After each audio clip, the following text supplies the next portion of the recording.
بالله من الشيطان الرجيم بسم الله الرحمن الرحيم اللهم صل على محمد وعلى ال محمد كما صليت على ابراهيم وعلى ال ابراهيم انك حميد مجيد اللهم بارك على محمد وعلى ال محمد كما باركت على ابراهيم وعلى ال ابراهيم انك حميد مجيد رب اشرح لي صدري ويسر لي امري واحلل لساني يفقهوا قولي।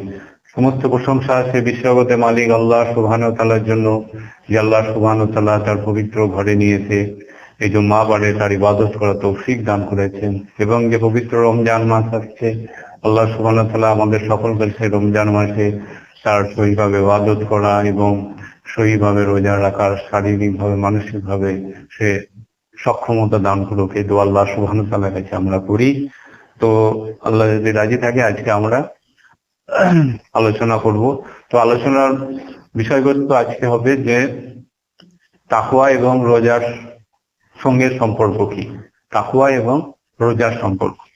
এই আলোচনাটা কেন নিয়ে আসা হচ্ছে, কারণ আগামী যে কয়েক সপ্তাহ ধরে আমরা আলোচনা করছিলাম রোজা সংক্রান্ত আলোচনা বলা চলে, এট দ্য বিগিনিং স্টেজে, শুরুর জায়গাটাতে, যে আমরা কোরআনে যে আয়াতগুলো আছে সেগুলোকে দেখেছিলাম, তারপরে হাদিসের যে কথাগুলো এসেছে কিছু দেখেছিলাম।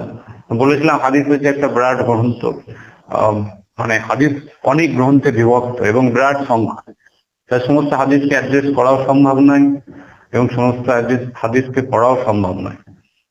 তো ওরই মধ্যে থেকে কিছু হাদিস আমরা আলোচনা করেছিলাম। আমাদের যে প্রধান প্রাইমারি সোর্স বা প্রধান যে উৎস সেটা হচ্ছে কোরআন। তো কোরআনে আমরা পেয়েছিলাম 4টে আয়াত, তার মধ্যে 2টো হচ্ছে মূল আয়াত ছিল, একটা রমজান মাস সংক্রান্ত ছিল, একটা রোজা সংক্রান্ত ছিল। তাই রোজাকে যদি আমাদের ঘরে বিশ্লেষণ করে বা বুঝতে হয় তাহলে এই 2টো আয়াতকে আমাদের ঘরে আগে ভালো করে বুঝতে হবে, রমজান মাস সম্পর্কে যদি বুঝতে হয়। তেমনি যদি রোজা সম্পর্কে বুঝতে হয় তাহলে রোজা সংক্রান্ত আয়াতটা আমাদের ঘরে বুঝতে হবে। ওই জন্য আগে আমরা এগুলো আলোচনা করে নিয়েছি, ওগুলোতে আর যাবো না। তো এবং হাদিসেও দেখেছি। এবার বিষয় হচ্ছে এই আয়াতগুলোকে নিয়ে আমরা আলোচনা করব। আজকে ওই রোজা সংক্রান্ত আয়াতটা নিয়ে আলোচনা করবো, আল্লাহ যদি তৌফিক দান করে। তার আগে আমরা একবার আয়াতটাকে সংক্ষেপে শুনে নিই, কারণ সময় তো স্বল্পতা, সেই কারণে ডিটেলসে অত যাবো না। 183 নম্বর সূরা বাকারাতে আল্লাহ সুবহানাহু ওয়া তাআলা কি বলছেন, যে আমরা শুনেছি যে রোজা তোমাদের ওপর ফরজ করা হয়েছে, সিয়াম বলা হয়েছে শব্দটা, যাতে তোমরা তাকওয়া অবলম্বন করো, এবং পূর্ববর্তীদের ওপরও এই রোজা ফরজ করা হয়েছিল। এই 3টে বাক্য একটা ভার্সের মধ্যে এসেছে, 3টে ফেজ বলা চলে একটা বাক্যের মধ্যে এসেছে, যে তোমাদের উপর রোজা ফরজ করা হয়েছে যেমন আগের জেনারেশনের উপর ফরজ করা হয়েছিল, যাতে তোমরা তাকওয়া অবলম্বন করতে পারো। এবং 185 নম্বর আয়াতের সংক্ষেপে হচ্ছে এটাই, যে রমজান মাস যাতে কোরআন নাজিল করা হয়েছে মানুষের জন্য হিদায়াত স্বরূপ, হিদায়াতের সুস্পষ্ট নির্দেশনাবলী, ব্যাখ্যা, সত্য মিথ্যার পার্থক্যকারী। তারপরে সংক্ষেপে লাস্টের পার্টটা আমি বলে দিচ্ছি। আর তিনি আর যে এই মাস পাবে সে যেন সিয়াম পালন করে। আল্লাহ তাআলা তোমাদের জন্য সহজ চান, কঠিন চান না। আর তোমাদের যে হেদায়েত দিয়েছেন আল্লাহ তাআলা, তার জন্য তোমরা তার মহত্ব ঘোষণা করো। তো বিষয় হচ্ছে কি, যে রোজা সংক্রান্ত একটা আয়াত যেটা আমরা পেলাম, সিয়াম বা রোজা সংক্রান্ত, সেটা 183 কি, যে তোমাদের উপর রোজা ফরজ করা হয়েছে পূর্ববর্তীর উপর যেমন করা হয়েছিল, যাতে তোমরা তাকওয়া অবলম্বন করতে পারো। তেমনি যদি 185 নম্বর আয়াতে যদি আমরা আসি, বলা হচ্ছে কি রমজান মাস যাতে কোরআন নাজিল করা হয়েছিল, এইটা হচ্ছে মানুষের জন্য হিদায়াতের সুস্পষ্ট নির্দেশনাবলী। তো বিষয় হচ্ছে যে এই 2টো বাক্য কিন্তু আমাদের পক্ষে সোজা মনে রাখা। এটা আল্লাহ সুবহানাহু ওয়া তাআলা, যিনি সৃষ্টি করেছেন আসমান জমিন সমস্ত কিছু, যিনি আমাদের সমস্ত কিছু নির্দেশনাবলী দিয়েছেন, তার 2টো বাক্য, একটা রোজা সংক্রান্ত আর একটা হচ্ছে রমজান মাস সংক্রান্ত। ঠিক আছে? তো এইখানে আমরা সমস্ত বাক্যটাই বুঝতে পারবো, কিন্তু 2টো শব্দ আমাদের কাছে অপরিচিত। একটা হচ্ছে কি রোজা সংক্রান্ত কি বলা হচ্ছে, যে তোমাদের উপর রোজা ফরজ করা হয়েছে যাতে তোমরা তাকওয়া অবলম্বন করতে পারো। পূর্ববর্তীদের উপরও করা হয়েছিল, শুধু তাকওয়া বাক্যটা আমরা বুঝতে পারছি না, বাকি সবটা আমরা বুঝতে পারছি যে কি আল্লাহ বলতে চাইছে, যদি আমরা একটু মন দিয়ে শুনি। তো তাকওয়া জিনিসটাকে ওটা বুঝতে পারছি না। তেমনি রমজান মাস সম্পর্কে আল্লাহ সুবহানাহু ওয়া তাআলা কি বলছেন, যে হেদায়েত আমি হেদায়েত স্বরূপ এই কোরআনকে পাঠিয়েছি। হেদায়েত শব্দটা আমাদের কাছে অপরিচিত, বাকিটা কিন্তু আমরা বুঝতে পারছি। তো আজকে আমরা ওই রোজা সংক্রান্ত আয়াতটা আলোচনা করবো যদি আল্লাহ তৌফিক দান করে। তো ওর মধ্যে যে শব্দটা আছে তাকওয়া, সেই তাকওয়া শব্দটার উপরে আমরা জোর দেবো, কারণ ওই শব্দটাই হচ্ছে মেন শব্দ। এত কিছুর মূলে লুকিয়ে আছে ওই শব্দটা। তো ওই শব্দটাকে বোঝা হচ্ছে আমাদের মূল উদ্দেশ্য। এবং ওই শব্দটা আগে প্রথম সপ্তাহে বলেছিলাম যে এই বাক্য তো এমনই একটা বাক্য যেটা মানুষ বছরের বছর যত উপলব্ধি করবে ততই এটা বাড়বে, এটা কোনোদিন কমবে না। এটা গভীর সমুদ্র, শব্দ একটা, কিন্তু এটা হচ্ছে একটা গভীর সমুদ্র, যে সমুদ্রে ঢোকা যায়, বেরোনো যায় না। তো এই শব্দটাকে বিশ্লেষণ করতে বসলে হয়তো কয়েক ঘন্টাও পার হয়ে যাবে, তবু শেষ হবে না। আমরা চেষ্টা করব সংক্ষেপে আজকে এবং আগামী আল্লাহ যে কদিন আমাকে বলার তৌফিক দান করবে হিদায়াত, এবং এইটার উপর আলোচনা করব, এই আয়াতগুলোর ওপর। তো এই দুটো শব্দের ওপর, তো এই তাকওয়ার সঙ্গে আমাদের যে মূল লক্ষ্যটা থাকবে, যেটা যেটা বিশাল ব্যাখ্যার শব্দ, যে তাকওয়ার সঙ্গে রোজার কি সম্পর্ক। কারণ আল্লাহ সুবহানাহু ওয়া তাআলা আগে বলে দিই যে আমরা এলাম কিভাবে, সেটা মনে রাখতে হবে। আগে আলোচনা করেছি যে কোরআন আর হাদিসের মধ্যে থেকে আমরা যা পেয়েছি, তার মধ্যে থেকে কোরআনের যে বাক্যটাকে আমরা পেয়েছি, সেই বাক্যটাকে সামারাইজ করে আমরা একটা শব্দ পেয়েছি, যে শব্দটা হচ্ছে সব থেকে গুরুত্বপূর্ণ, তার নাম হচ্ছে তাকওয়া। তো সেই জন্য আমরা এই রমজান মাসের শুরুতে বা আগামী শুরু আসছে, সে তাকওয়াটাকে বুঝলে আমাদের রোজা রাখার গুরুত্বটা আমাদের জীবনে সঠিকভাবে হতে পারে বলে আমাদের ধারণা, উপলব্ধি করতে পারি। তো এই তাকওয়া বিষয়ে আমাদের আলোচনা আল্লাহ যদি তৌফিক দান করে আমরা করব। তো এই তাকওয়া শব্দটা আরবিক একটা শব্দ, যেটাকে বলা চলে যে সহজভাবে আমরা কিভাবে বুঝি, আমাদের তো ভাষা আরবি নয়, তো এইটাকে সহজভাবে বুঝি প্রথম পর্যায়ে। যে জিনিসটা হচ্ছে কি, যে কোরআনে সাকসেসফুল মানুষদের করে তিনটে কথায়, বিশ্বাসী সাকসেসফুল মানুষদের করে বা সফল বিশ্বাসী মানুষদের করে তিনটে শব্দ দ্বারা ডাকা হয়েছে। একটা হচ্ছে মুমিন, একটা হচ্ছে মুত্তাকিন, আর একটা হচ্ছে মুসলিম। মুমিন মানে যারা বিশ্বাসী, আচ্ছা মুত্তাকিন মানে হচ্ছে তাকওয়া সম্পন্ন ব্যক্তিকে মুত্তাকিন বলা হয়, আর একটা মুসলিম মানে হচ্ছে আত্মসমর্পণকারী। এইটা আজকে আমাদের আলোচনার বিষয় নয়, সংক্ষেপে এইটুকুনি বুঝি যে বিশ্বাসীটা হচ্ছে কি, মুমিনটা হচ্ছে প্রাথমিক স্তর, তাকওয়াটা হচ্ছে সেকেন্ড লেয়ার, আর থার্ড লেয়ারটা হচ্ছে কি মুসলিম, আত্মসমর্পণকারী।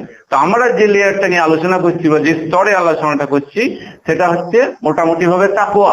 তাকওয়া শব্দটাকে নিয়ে, তাকওয়া সম্পন্ন ব্যক্তিকে বলা হয় মুত্তাকিন। তাকওয়া সম্পন্ন ব্যক্তিকে বলা হয় কি, মুত্তাকিন। তো বিষয় হচ্ছে যে এই যে তাকওয়া শব্দটাকে নিয়ে আমরা আলোচনা করতে যাচ্ছি, তো আজকে যে আমরা বিষয়টা এই তাকওয়া শব্দটাকে নিয়ে আলোচনা করব, তো এই তাকওয়া শব্দটাকে আমরা দুটো ভাগে ভাগ করতে পারি। একটা কি, যে তাকওয়া কি জিনিস আর তাকওয়াটা কিভাবে আমরা অ্যাচিভ করতে পারি, দুটো ভাগে ভাগ করছি আমরা। তো প্রাথমিক পর্যায়ে আমরা যদি আলোচনা করি যে তাকওয়া কি জিনিস, সেইটা এই আয়াতটার থেকে আমরা বোঝার চেষ্টা করব। তাহলে আমাদের রোজাটা বুঝতে হবে তাকওয়া কি জিনিস, ঠিক আছে, সংক্ষেপে এটা। আর তাকওয়া কিভাবে অ্যাচিভ করতে হবে সেটা যখন আমরা আলোচনা করবো, যদি তৌফিক দান করে, তখন ওই 185 নম্বরের যে আয়াতটা আছে বলেছি যে তোমাদের উপর যে কোরআন নাজিল করেছি সেটার সঙ্গে সম্পর্কিত। আজকে আমাদের আলোচনার বিষয় রোজা সঙ্গে তাকওয়ার কি সম্পর্ক, এইটা হচ্ছে আমাদের বোঝার বিষয়বস্তু। তো বিষয় হচ্ছে যে তাকওয়ার সঙ্গে যদি আমরা রোজার সম্পর্কটাকে আলোচনা করতে যাই, এবার দেখতে হবে তাকওয়া সম্পর্কে আল্লাহ সুবহানাহু ওয়া তাআলা কি বলেছেন, এবং হাদিসেও এই কথা এসেছে। তো হাদিসে আমরা জানি, অনেকেই হয়তো জানি কিনা, বিজয় হজ, যেটা নবী করিম সাল্লাল্লাহু আলাইহি সাল্লামের লাস্ট বিজয় হজ ছিল, ঠিক আছে, মানে নবী সাল্লাল্লাহু আলাইহি সাল্লাম জীবনে একবারই হজ করেছিল, মক্কা বিজয়ের পরে। তো তিনি এই বিজয়ের দিনে বা বিজয়ের সময় তিনি যে কথাটা বলেছিলেন, যে একটা খুব গুরুত্বপূর্ণ ভাষণ দিয়েছিলেন অনেক বড়। তার মধ্যে তিনি বলেছিলেন যে কোনো আরব আনারবের ওপর মানে কি বলা চলে অধিপত্য নেই, ঠিক আছে। একটা মানুষ আর একটা মানুষের ওপর অধিপত্য নেই, একটা মানুষ আর একটা মানুষের অধিপত্য আছে তারই, যার তাকওয়া বেশি। তোমাদের মধ্যে যার তাকওয়া বেশি তার অধিপত্য বেশি, ঠিক আছে। তারপর আরেকটা হাদিসে এসেছে যে একটা মুসলমান আর একটা মুসলমানকে কখনো ছোট করে দেখবে না, এবং মনে রাখবে যে একটা মুসলমান আর একটা মুসলমানের সাথে তাকওয়াই তার পার্থক্য, এবং তাকওয়াটা থাকে তার অন্তরে। নবী করিম সাল্লাল্লাহু আলাইহি ওয়াসাল্লাম তিনবার তার বুকে হাত দিয়ে বলেছিলেন যে তাকওয়াটা থাকে মানুষের অন্তরের ভেতরে। খুব সংক্ষেপে এটাই যে আমরা বুঝি যে একটা মানুষের সঙ্গে আর একটা মানুষের কিন্তু পার্থক্য করে দেয় তাকওয়া, এবং তাকওয়া হচ্ছে এমনই একটা গুরুত্বপূর্ণ জিনিস। তো বিষয় হচ্ছে যে এবার রমজান মাসের সম্পর্কে, রমজান মাস রোজার বা সিয়ামের সঙ্গে এ তাকওয়ার সম্পর্কটা কি। এবার যদি আমরা দেখি যে তাকওয়ার যে প্রাথমিক কথাটা বলা হয়, অর্থ বলা হয় আল্লাহ ভীরুতা, আল্লাহকে ভয় খাও, আল্লাহ সম্পর্কিত মানুষের অন্তরে চেতনা। লাস্ট একটা ডিসকাশন আলোচনা ডেফিনেশন দেবার চেষ্টা করব। তাকওয়া বিষয়ে বলা হয় যে আল্লাহর ভয় বা আল্লাহ সম্পর্কে মানুষের যে সচেতনতা, কনসিয়াসনেস, গড কনসিয়াসনেস, আল্লাহ সম্পর্কে সচেতনতা, তাকে বলা হয় তাকওয়া।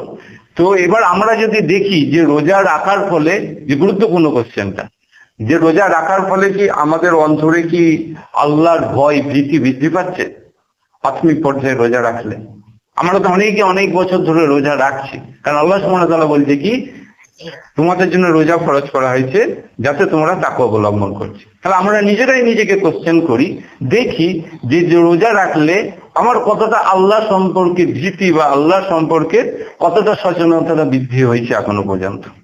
যদি ভাবি যে আলহামদুলিল্লাহ অনেকটা হয়েছে তাহলে ঠিক আছে, যদি ভাবি যে না তেমন হয়নি তাহলে কেন হয়নি, তাহলে এইখান থেকে কেন হয়নি থেকে আলোচনাটা করি। যদি আমি ভাবি যে আমার হয়নি, কেন হয়নি, এখানে বুঝতে হবে যে সিরেফ রোজা রাখলেই কিন্তু তাকওয়া অর্জিত হয় না। তাহলে কি করতে হবে, যে রোজাটাকে আমাকে উপলব্ধি করতে হবে, রোজাটাকে আমাকে উপলব্ধি করতে হবে যে রোজা জিনিসটা কি। এই উপলব্ধিটার শুরুটা এবং সেই জায়গায় আমি কতটা অবস্থান করছি এর উপর নির্ভর করছে আমার তাকওয়ার প্রোগ্রেস বা তাকওয়ার লেভেলটা কোন পর্যায়ে পৌঁছাচ্ছে। রোজাটার উপলব্ধির মাধ্যমেই কিন্তু আসবে। রোজাটা ইটসেলফ রাখার মাধ্যমে বা রোজাটাকে শুধু রাখার মাধ্যমে তাকওয়াটা বা আল্লাহর সঙ্গে সম্পর্কটা আমার বৃদ্ধি হবে না। রোজাটার উপলব্ধির মাধ্যমে, সিগনিফিকেন্স বা তাৎপর্য উপলব্ধির মাধ্যমে কিন্তু আমার আল্লাহর সঙ্গে সম্পর্কটা গভীর হতে থাকবে, এটাই বোঝা যায়। কারণ শুধু তাকওয়ার শব্দটা এখানে আল্লাহ বলেনি, কুরবানির সঙ্গে আল্লাহ তাকওয়া শব্দটাকে অ্যাড করেছেন, যে তোমাদের কাছে যেটা পৌঁছায়, আমার কাছে যেটা পৌঁছায়, তোমাদের রক্ত মাংস পৌঁছায় না, তাকওয়া পৌঁছায়। তাহলে তাকওয়া কোনো একটা জিনিস নয় যেটা করলেই হয়ে যায়, এটাকে উপলব্ধি করে আমার জীবনের প্রয়োগ কতটা হলো সেটা বোঝার উপরে কিন্তু তাকওয়াটা বিরাট অংশে নির্ভর করছে। তা এইবার যদি আমরা রোজাটাকে যদি খেয়াল করে দেখি, যে উপলব্ধি যদি পর্যায়ে আমরা নিয়ে যাই, যে আমরা যে রোজাটাকে রাখছি সারাদিন ধরে, ঠিক আছে, তো এইখানে আল্লাহ সুবহানাহু ওয়া তাআলা আমাদের যে জিনিসটা করতে মানা করেছে সেটা কি, যে মৌলিকভাবে দুটো জিনিস প্রাথমিকভাবে মানা, একটা খাওয়া দাওয়া করবে না, আর একটা হচ্ছে যৌন সম্পর্ক করবে না, ঠিক আছে। তো এই দুটো না করার মাধ্যমে তো একটা মানুষের আল্লাহর সঙ্গে সম্পর্ক দারুণ ভাবে বৃদ্ধি হতে পারে না, ঠিক আছে, যদি আমরা সততার সঙ্গে ভাবি। তাহলে কি এর গভীরে যে জিনিসটা আছে সেটা আমাদের করে উপলব্ধি করতে হবে, সেই জায়গাটাই বোঝার চেষ্টা করতে হবে বছর বছর আমাদের করে, যে আমরা কোন পর্যায়ে অবস্থান করছি। তো গভীরভাবে যদি দেখা যায়, যেহেতু আল্লাহ আমাদের আশরাফুল মাখলুকাত বানিয়েছেন, শ্রেষ্ঠ জীব বানিয়েছে, আল্লাহ জানি যে মানুষের ক্ষমতা আছে, মানুষ যদি চেষ্টা করে সে কিন্তু সমস্ত জিনিসটাকে উপলব্ধি করতে পারবে। তো এই যে রোজার যে না রাখাটা, না খাওয়াটা, না রাখাটা নয়, না খাওয়াটা, এইটা বা যৌনের সম্পর্কটাকে না করাটা, এটাকে বলা যায় কি মানুষের তার ইচ্ছাকে পরিত্যাগ করা। আরেক জায়গায় বলা হয় নফসকে কন্ট্রোল করা, ইচ্ছাকে পরিত্যাগ করা, ডিজায়ার, মানুষের ইচ্ছা আকাঙ্ক্ষা, সেইটাকে পরিত্যাগ করা। তাহলে এইটা হচ্ছে দুটো ভাগে আমরা ভাগ করতে পারি। একটা হচ্ছে কি শর্ট টাইম ডিজায়ার, একটা হচ্ছে তাৎক্ষণিক যে মানুষের জীবনে প্রয়োজন সেটা, আর একটা হচ্ছে লং টাইম ডিজায়ার, আর একটা হচ্ছে বৃহত্তর ত্যাগ।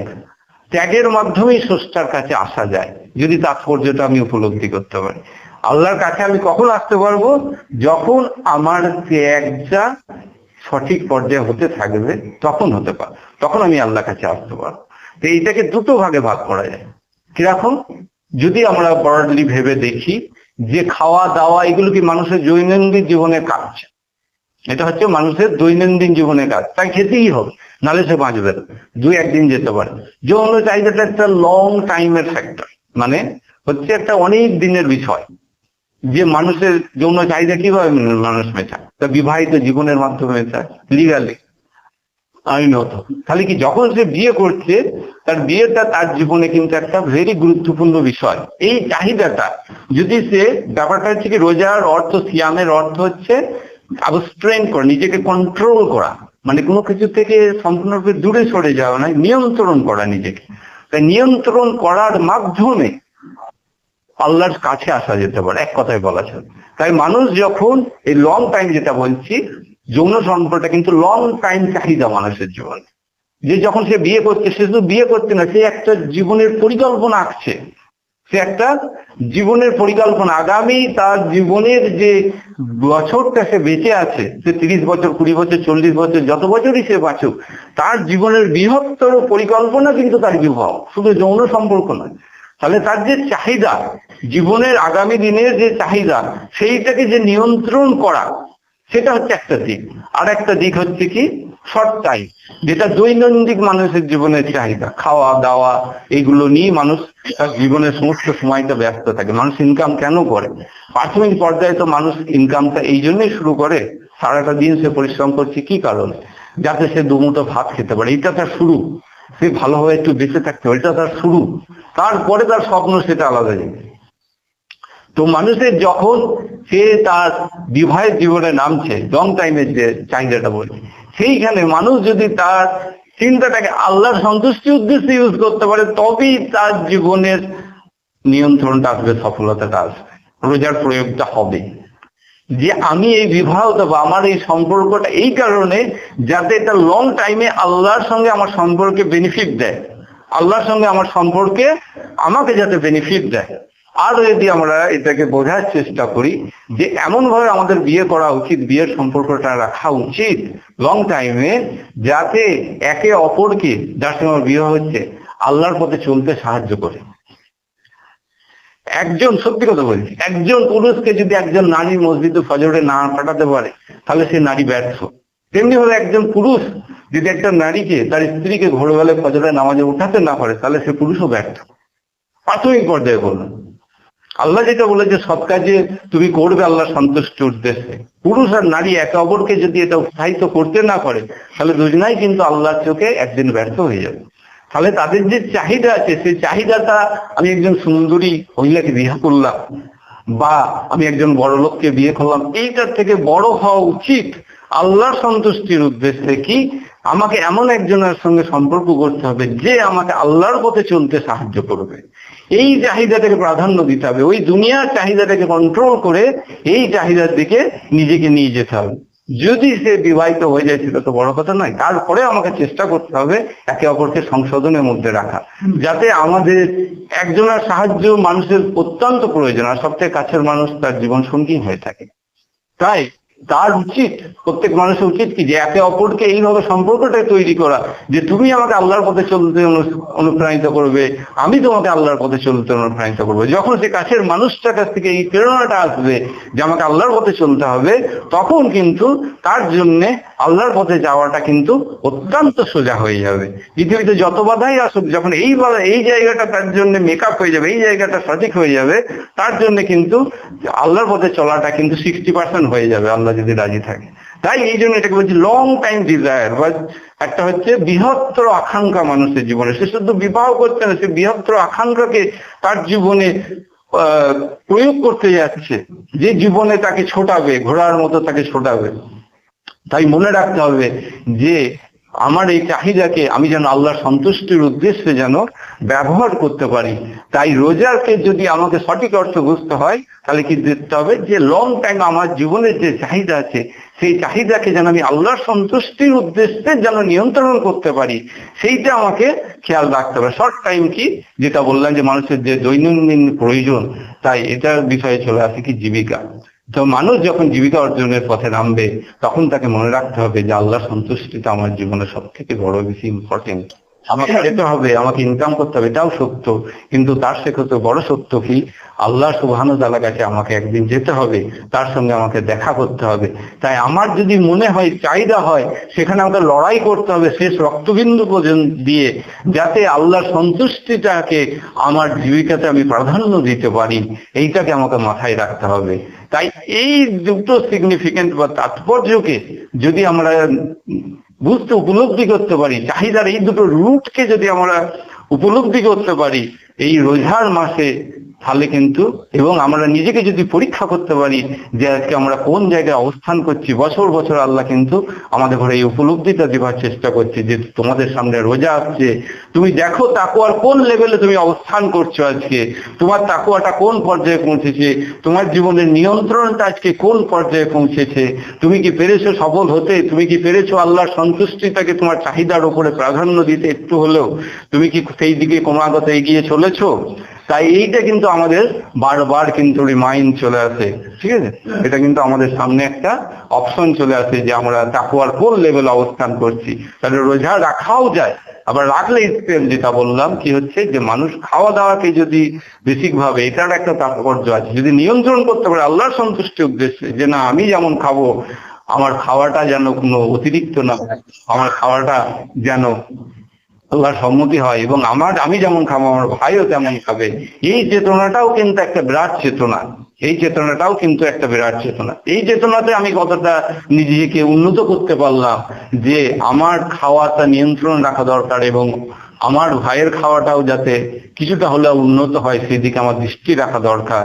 এই একটা চেতনাও কিন্তু এর সঙ্গে বহন করে নিয়ে আসে রোজা। তাই বললাম যে রোজাকে আমরা দেখতে পারি কি তার তাৎপর্যের দিক থেকে যদি আমরা দেখি, এবং কতটা আমরা সে পর্যায়ে উন্নত করতে পারলাম আমাদের জীবনকে প্রত্যেকটা বছরে, এর ক্যালকুলেশন যদি আমরা করতে পারি, তবেই তাকওয়ার জায়গাটাকে আমরা কিন্তু অর্জন করতে পারি, যেটা আল্লাহ সুবহানাহু ওয়া তাআলা কোরআনের মধ্যে বলেছেন লাআল্লাকুম তাত্তাকুন, যাতে তোমরা তাকওয়া অবলম্বন করতে পারো।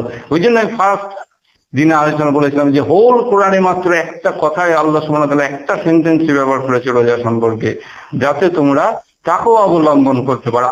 যেন এইটাকে আমরা গুরুত্ব দিতে পারি, এই বাক্যটার মধ্যে এই শব্দটাকে যাতে আমরা উপলব্ধি করতে পারি আমাদের এই 60 বছরের 70 বছরের জিন্দেগিতে, এবং সেটাকে যাতে আমাদের জীবনে প্রয়োগ করার মতো যোগ্যতায় পৌঁছাতে পারি, সেটাই হচ্ছে বিষয়। এবং এটা মনে রাখতে হবে কি, যেটা পরে আবার যদি আলোচনা করা যায়, তো রোজার সিগনিফিকেন্টটাকে এইভাবে আমরা উপলব্ধি করতে পারি কি, যে আল্লাহ সুবহানাহু ওয়া তাআলা ও মাই লর্ড এটাকে বলেছেন, হে আমার প্রভু ঈশ্বর, আমি তোমার জন্য জীবনের সমস্ত কিছুকে ত্যাগ করতে পারি, এবং আমি জানি আমার এই ত্যাগ কখনো ব্যর্থ হবে না। তুমি থাকতে আমার এই ত্যাগকে কোনোদিন ব্যর্থ হতে পারে না, ব্যর্থ হতে পারে না। তুমি কখনো আমার এই ত্যাগকে ব্যর্থ হতে দেবে না। তাহলে রোজার সিগনিফিকেন্ট বা তাৎপর্যকে যদি আমাকে বুঝতে হয়, প্রতিটা দিন ইফতারে করার সময়, সেহরি করার সময় আমি যেন অন্তরে এটা উপলব্ধি করতে পারি, আল্লাহ আমি তোমার জন্য সমস্ত কিছুকে ত্যাগ করতে রাজি আছি, তুমি যা বলবে সেটাই, তুমি যেটাই দেবে সেটাকে আমি মেনে নিতে রাজি আছি, এবং আমি এটাও বিশ্বাস করি আমার এই ত্যাগ, আমার এই চিকিৎসাকে তুমি কোনোদিন ব্যর্থ হতে দেবে না। যদি একটা বাক্যে রোজার তাৎপর্যকে বা তাকওয়াকে যেমন উপলব্ধি করতে হয়, জীবনের এই উপলব্ধিকে নিয়ে আসি রোজার সময়, যে তুমি তো আছো, তুমি যতদিন আছো আমার তো কোনো কিছু ভয় নেই, তুমি যেদিনকে থাকবে না তখন থেকে কথা, আর তুমি তো সারা জীবনই আছো। তাই আল্লাহর যে ভালোবাসা, আল্লাহর প্রতি যে বিশ্বাস, সেটাকে ভয় বলে না, আল্লাহর প্রতি ভালোবাসার ভয় যাকে বলে, সেই ভালোবাসার ভয়কে জাগ্রত করার জন্য, সে ভালোবাসার মানুষটাকে ভয় খাবার প্রেরণাকে জাগ্রত করার একটা ওয়ে হচ্ছে এই রমজান। তাই আল্লাহ আমাদের সকলকে এই রমজান মাসে সেই সিগনিফিকেন্ট বা তাৎপর্যকে উপলব্ধি করার সুযোগ দান করুক রোজার সময়। আল্লাহ যদি তৌফিক দান করে, এবং পরবর্তীতে আমরা রমজান মাস সম্পর্কে যে আয়াত আছে সে বিষয়ে আলোচনা করবো, যেটা আল্লাহ বলেছে ওয়া আখিরুনা আলহামদুলিল্লাহি, আমি সকলকে তৌফিক।